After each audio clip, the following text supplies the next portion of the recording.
Bhairav, the very name, is the name of Lord Shiva, one of the three main gods in India. Brahma, Vishnu, Shiva. So Bhairav is another name for Lord Shiva. Shiva is supposed to be a manifestation of, his role is destroyer. But it's not destroyer as in just somebody coming to destroy the world. The essence of it is basically to understand that, whenever there is a major wrong things happening in this world, then Shiva comes to put an end to that. So that is Shiva.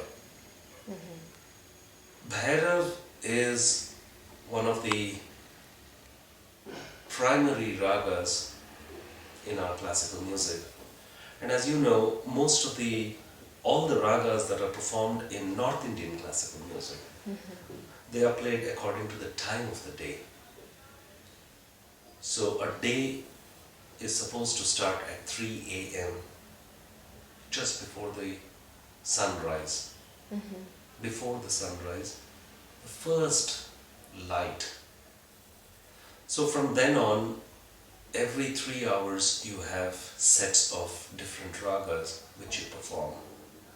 So a day is supposed to have 8 time zones, and you have a group of ragas that are played according to the time. Time of the day, Bhairav is sometime around 7 o'clock, 7:30. I'm talking of course in terms of sunlight. And in India, of course, sunlight varies in each country, each season it's different. But if you standardize everything and say 3 a.m. is the first, 3 or 3:30 in the morning is the first raga, and then accordingly go forward, Bhairav would be played around 6:30, 7 till about 8, 8:30. And in the process of learning, Bhairav is the most important morning raga you learn. So you have 4 or 5 different basic ragas. Even though I'm saying the word basic, it is actually not basic, because there's so much there. But in a way, when I say basic, perhaps it means that it has everything. If you practice something that has everything, then to play other ragas become easier. So as far as morning ragas go, Bhairav is the most important morning raga one learns as a student.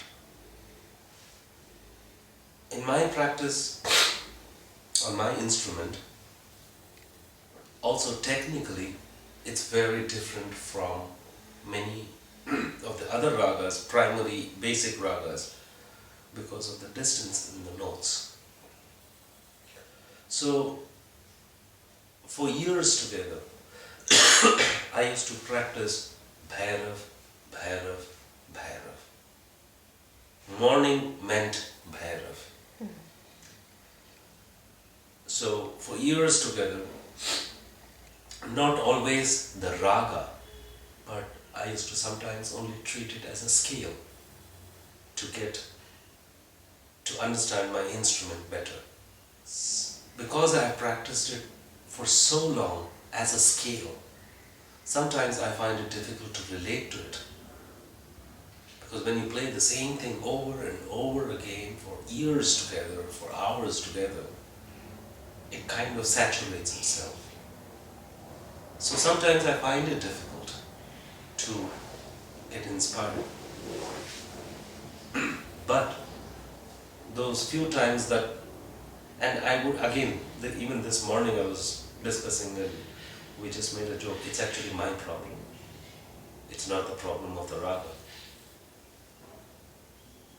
But those few times that I am able to overcome that difficulty that I have, and when I do go into the depth and the beauty of the raga, I understand why it is considered to be the primary morning raga, because it has everything. It's a beautiful canvas that you can paint and express all the elements of how you feel through this wonderful raga. My personal feeling is that this rag expresses a certain emotion associated with Shiva. As I said, Shiva is seen only as the destroyer or as the putting an end to evil, but that's not his whole figure. There is so much more, and there is so much knowledge there. Until and unless you have a complete knowledge, you cannot destroy what is bad there. You should know the good and the bad to be able to put an end to the bad. And I feel Bhairav has that whole figure of Shiva's understanding of the whole world, the knowledge, and also shows a very soft side of his personality, because the rag has that. There is a certain element of sadness also. There is a certain element of contemplation, of thinking within. And I think all these are characters of Shiva, which I think is exemplified beautifully in the rag, and then call it Bhairav. So you are speaking about Shiva through the rag, and you are showing different faces of Shiva through the different moods of the rag. The beauty, the sadness, the joy, and the depth. Taking these notes, it's not a direct, note, but it's always a moving note. You never take it like this. It's always moving. And that beauty of being able to try and get into that space where you can take that, where you can feel that. So Bhairav has this character of making me very reflective upon myself, to make me look within. Not all the time is it possible, but when I'm able to finally go deep into the rag, then I find this, I can express everything there. Somehow I have never performed the Bhairav in a concert. I've performed other variations. There are different variations of Bhairav. Bhairav is the parent, the mother or the father of a group of ragas.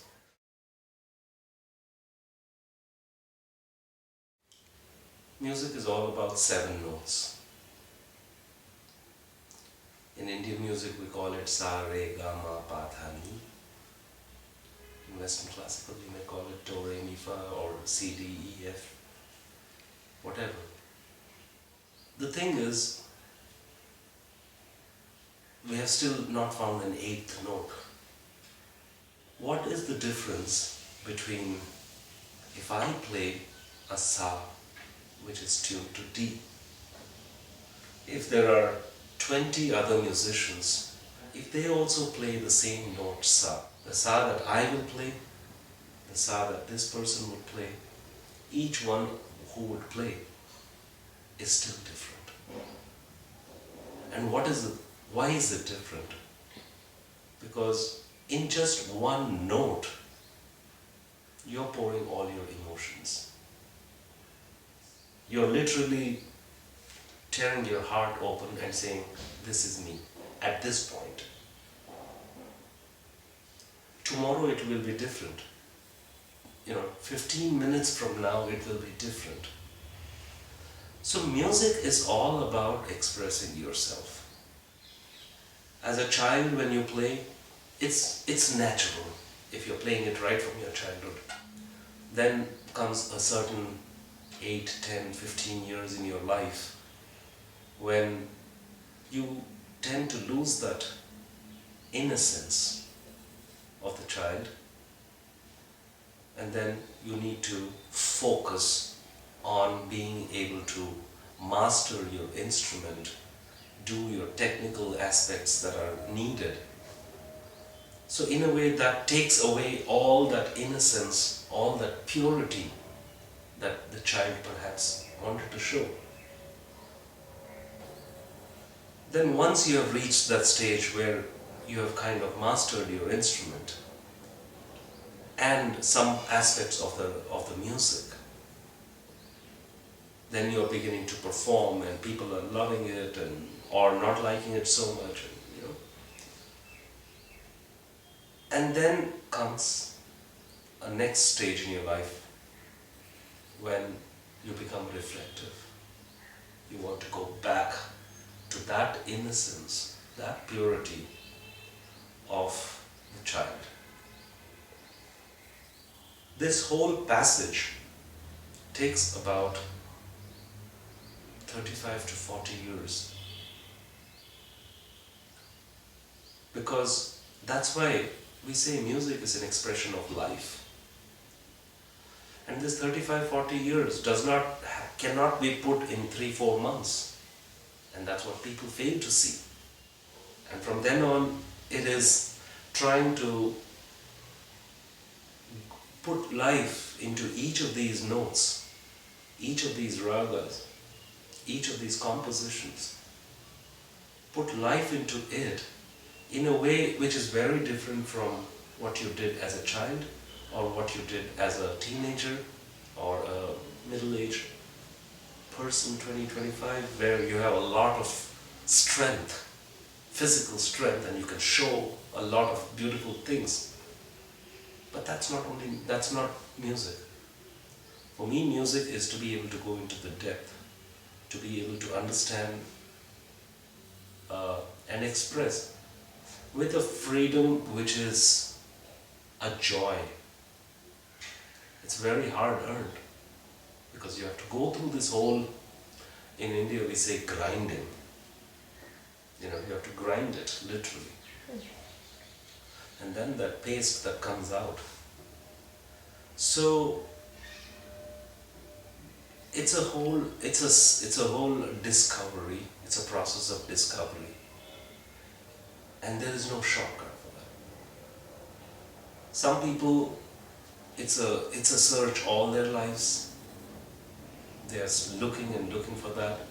Some people are able to find a spot from where they can go ahead. So at the end of the day, to be able to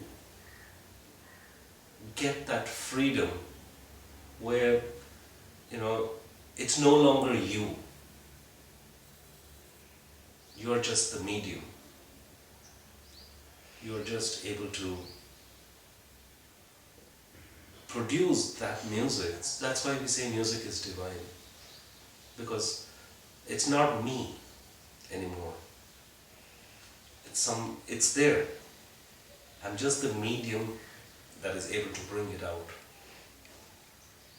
And to use that and the joy for yourself and the joy for people who are a part of that experience.